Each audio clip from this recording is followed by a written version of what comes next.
दोस्तों, आज का हमारा यह वीडियो कोई कहानी नहीं बल्कि एक यात्रा है। यात्रा एक ऐसे व्यक्तित्व को जानने की जिसके साहस, शौर्य और संघर्ष ने बड़ी बड़ी हुकूमतों को मराठा आन बान और शान का शागिर्द बना दिया। यात्रा एक ऐसे वीर योद्धा की जिसने स्वराज का भगवा ध्वज अटक से लेकर कटक तक फहरा दिया।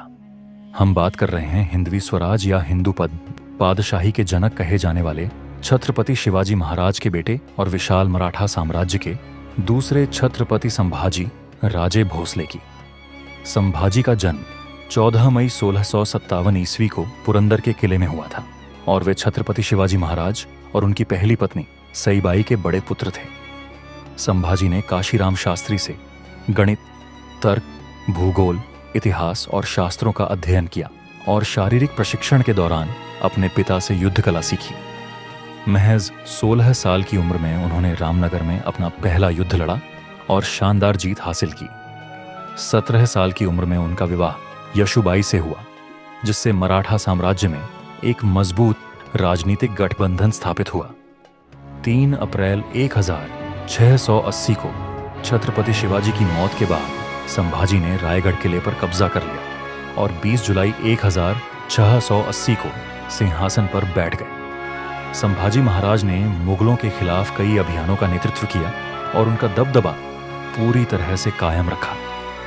संभाजी महाराज को उनके अपने सलाहकार और विश्वासघाती सैनिकों ने धोखा दिया, जिसके बाद उन्हें बंदी बना लिया गया। संभाजी महाराज को उनके अपने सलाहकार कवि कलश के साथ बंदी बना लिया गया और दोनों को अहमदनगर के बहादुरगढ़ किले में ले जाया गया, जहां औरंगजेब ने उन दोनों वीरों की जुबान कटवा दी और आंखें निकलवा दी।